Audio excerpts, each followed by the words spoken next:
ይሄ ልጅ እዚህ ቤት ምን ይሰራል? ታው እንጂ ተመስገን፣ እኔ እኮ ፈቅጄለት ነው። ማን እሱ ልክ ነው። ራሴን እንድችልና እንድቆም እየፈለገ ነው። ታማሃል እኮ። አሁን ደህና ነኝ። ከወንድሜ ተመስገን ጋር ውጭ አወራለሁ። እንኳን አላመንሽ ምንም እንዳልተፈጠረ አድርገሽ ነው ያየሽው። አባ የምሬን ነው። እባክህ ይቅር በለኝ። በጣም አጥፍቻለሁ፣ አሳዝኛለሁ። ይቅር መባባሉ መች ከፋ? አንቺ ግን የምነግርሽ ነገሮች በሙሉ አሻፈረኝ እያልሽ ግን በመንገዴ ሁሉ እየመጣህ አትከታተለኝ። ባልከተልሽ ደስ ይለኝ ነበረ፣ ግን ምንም ማድረግ አልችልም። እመነኝ፣ ትሁት አንተን አታገባህም። ካልፈለገች ምን ያህል ርቀት እንደምትጓዝ አንተም ቤተሰቦችህም ያውቁታል። ቤተሰቦቼ ምን ያውቁ መሰለሽ? ሚስቴን እጄ እንደምናል። እነሱ አንተን መረዳት ያለባቸው ጉዳይ ይሄንን ነው። እሷ አንተን እንደማታገባ ማለት ነው። አንድ ሴት ልጅ ጠልፈህ ከሀገር አውጥተህ ደፍረህ ብን ብላ ከሀገር ከወጣች በኋላ አሁን ደርሰህ እያዘንክላት ነው? አንተ ማትረባ ደደብ ነህ። እሺ እንዳንተ አይነት ማይብ ደግሞ አይገባል። አውቃለሁ አንተን ገድዬ እሷን መከና እንድትቀርብ ያደርጋል። ራስን ችለህ ቤተሰብ እኮ ልትመሰርት ነው። እናስገድጄ ነው ማገባት። ለሷም ለኔም የመጣውን እድል እየገፋች ነው። የምን እድል? የምፈልገው ስራ የሚስተካከልልኝ ሳገባ እንደሆነ ተነግሮኛል። ጥለፋት። እሷም አንተ ጋር ሆና ሽማግሌ ላክ። እሱ ጥሩ ደስ ይለኛል። ታዲያ ጥለፋት ስለ ጉዳት ማለት አይደለም።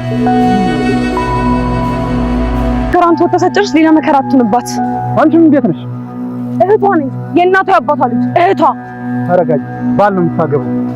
ካንተ ጋር መሆን ባል መሆን አይደለም። ጭራሽ ልጠልፋት ትዶልታለህ። ጠልፏት አልነበረም? እሱም ጠላቴ ነበር። እሱ ግን ከስተቱ ተምሯል።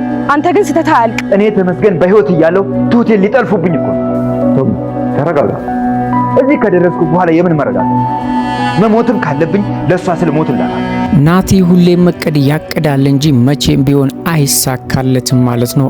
ዛሬ ላይም ትልቅ እቅድ ይዞ ቢነሳና ማሚን እስከምታብድ ድረስ ወይም ደግሞ በቁማ እስከምትቃዥ ድረስ ቢያደርጋትም ተመስገን ነገሩን ስላወቀበት ሁሉንም ነገር አክሽፎበታል ማለት ነው። ተመስገንም እንግዲህ ናቲ የሄደበት ያለው መንገድ በጣም እንደሰለቸውና መቼ እንደደና ሰው እንደሚያስብ ግራ ገብቶታል ማለት ነው። ናቲም ያለምንም ጭቅጭቅና ያለምንም ክርክር ነው እንግዲህ ተመስገን የተሸነፈው ማለት ነው። ተመስገንና ማስኩን አውልቆ ድጋሚ እንደዚህ አይነት ስራ እንዳይሰራ አስጠንቅቆታል ማለት ነው። ግን ደግሞ ተመስገን አሁን ላይ የናቲ ነገር በጣም እንደሰለቸውና ከአቅም በላይ ስለሆነበት ምን ቢያደርገው ከዚያ ቤት እንደሚያስቀረው ግራ ስለገባው ዛሬም እንደተለመደው ደብድቦታል ማለት ነው። ናቲ ሁልጊዜም የተመስገንን ቡጢ ከመቀመስ ውጪ ምንም ነገር እያደረገ አይደለም ማለት ነው። አባዬም ቢሆን ናቲ የሄደበት ያለው መንገድ አስከፊና አስፈሪ እንደሆነ ገብቶታል። ግን ደግሞ በቀላሉ ተመስገን ቋጭቶታል ማለት ነው። ተመስገን እንግዲህ እስከ መጨረሻው ድረስ ናቲ ሊያሳቅቀውና ወይም ደግሞ ድጋሚ እንደዚህ አይነት ስህተት እንዳይሰራ ሊያደርገው ነበረ። ግን ደግሞ ከባድ ነገር ገጥሞት ሐሳቡን ቀይሮ ወደ ትሁት ጋር ሄዷል ማለት ነው። ከነማክሱ ይዘው ለማሚ ካሳዩት በኋላ ማሚ እሱ ላይ ያላትን እምነት ሙሉ በሙሉ እንድታጣና ከእንግዲህ በኋላ ናቲ የሚላትን ነገር በሙሉ እንዳትሰማ ለማድረግ ፈልገው ነበር። ግን ደግሞ ተመስገን ባልታሰበ ሰዓት ወደ ትሁት ጋር ሄዷል ማለት ነው። ተመስገንም የናቲን ሴራ ማሚ ማወቅ አለባት ብሎ ስላሰበ ከእንግዲህ በኋላ አንተ በምታደርገው ነገር ውስጥ መሀል አልገባም፣ ስለመታወክም ሆነ ስለ ሁሉም ነገር ይቅርታ ብሎ ሊያዋርደውና በማሚ ዘንድ እስከ መጨረሻው ድረስ ተቀባይነት እንዳይኖረው ከአባዬ ጋር ተማክረው ሊያደርጉ ነበር። ግን ደግሞ ተመስገን በፍጹም ያልጠበቀውን ነገር ሰምቶ ወደ ትሁት ጋር ሄዷል ማለት ነው። ከትሁት የሚበልጥ ነገር ስለሌለ እንግዲህ አባትየው ለሌላ ሰው ሊድራት ደፋ ቀና እያለ ስለሆነ እሷ ደግሞ ስላልተስማማች ደጀኔ እንዲጠልፋት አድርጓል የትሁት አባት ማለት ነው። ይህንን ነገር ደግሞ ተመስገን በምንም መስማማት ስለማይችል እዛ ካልሄደ ደግሞ እዚህ ሆኖ ምንም ነገር ማድረግ አይችልም ማለት ነው። ጊዜው ሳይረፍድ ቶሎ ሄዶ ነገሩን ካላስተካከለው በኋላ እስካሁን የደከመበትና የለፋበት ብዙ ስቃይና ብዙ ወንጀሎችን የሰራባት ትሁትን ሊያጣት ስለሚችል ምንም ሳይል ነው እንግዲህ ተመስገን ወደ ገጠር የሄደው ማለት ነው። ደጀኔም በተቻለው መጠን ትሁትን ለመጥለፍ ደፋ ቀና እያለ ነው ያለው ማለት ነው። አባትየው እንግዲህ ትሁት ከደጀኔ ውጪ በፍጹም እንደማታገባ በተደጋጋሚ እየተናገሩ ነበር። ለክብራቸውና ለስማቸው ሲሉ የልጃቸውን ደስታ ከምንም አልቆጠሩም ማለት ነው።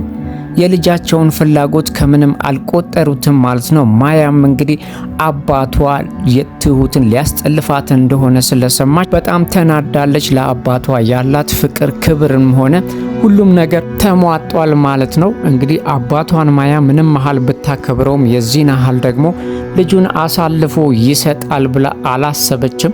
ትሁትን በተቻላት መጠን ለማዳን ሞክራለች፣ ግን ደግሞ ከሷ አቅም በላይ ስለሆነባት ምንም ማድረግ አልቻለችም ማለት ነው። ደጀኔም እንግዲህ ትሁትን ራሷን ከሳተች በኋላ ተሸክሞ ጠልፎ ወደ ቤተሰቡ ሊወስዳት አቅዷል ማለት ነው።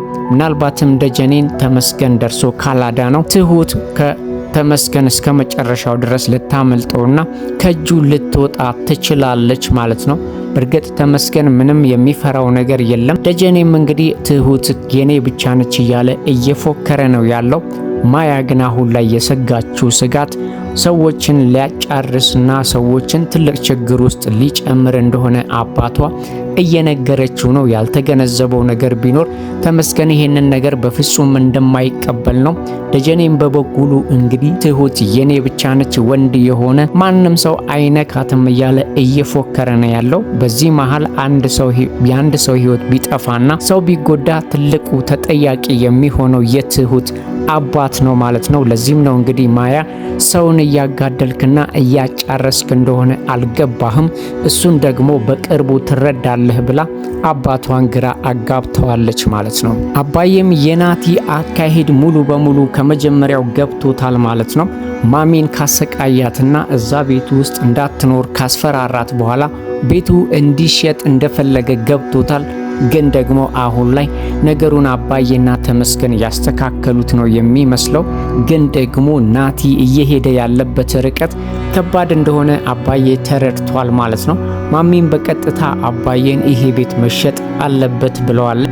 የናቲ እቅድና የናቲ ሴራ እንደሆነ አባዬ ስለገባው ግን ደግሞ ሚስቱን ማስቀየም ስለማይፈልግ አንቺ እንዳልሽው ይሁን፣ ግን ደግሞ ድጋሚ ያንን ሴጣን እዚህ ቤት ውስጥ ካየሽ ያኔ ነው የሚሸጠው ብሏታል። ድጋሚ ደግሞ ናቲ በፍጹም ያንን ማስክ አርጎ ሊንቀሳቀስ አይችልም፣ ወይም ሊንቀሳቀስ ከሞከረ ትልቅ ችግር ሊደርስበት ይችላል ማለት ነው። አባዬም በበኩሉ ራሱን አዘጋጅቶ እንደዚህ የሚያደርገው ናቲ እንደሆነ ለማይ ለማጋለጥና ማሚም ለናቲ ያላት እምነትና አስተሳሰብ ሙሉ በሙሉ ውድቅ እንዲሆን ለማድረግ እየሰሩ ነው ያሉት ከተመስገን ጋር። ግን ደግሞ አሁን ላይ ተመስገን ስለሄደ አባዬ ለብቻው ይሄንን ነገር መወጣት አለበት ማለት ነው። ስለዚህ ናቲ በዚህም አለ በዚህ መሸነፉ የማይቀር ነው ማለት ነው። በዛ ላይ ደግሞ ናቲ አሁን ላይ ተመስገን ወደ ገጠር መሄዱ በጣም አሳስቦታል። እኔን እዚህ ትቶ እሷ ጋር መሄዱ እሷ ሊነጥቀኝ ነው ብሎ እንዲያስብ አድርጎታል ማለት ነው። ተመስገን ግን የሄደበት የራሱ የሆነ ምክንያት አለው ማለት ነው። ትሁት ልትጠለፍ ስለሆነ ከመጠለፏ በፊት ለማዳን ነው የሄደው ማለት ነው። ናቲ በእርግጥ ለትሁት ያለው ፍቅር ከተሟጠጠ ቆይቷል። ተመስገንን ለመጉዳት እንጂ ትሁትን ወዷት እንዳልሆነ ሁሉም ሰው ገብቶታል ማለት ነው።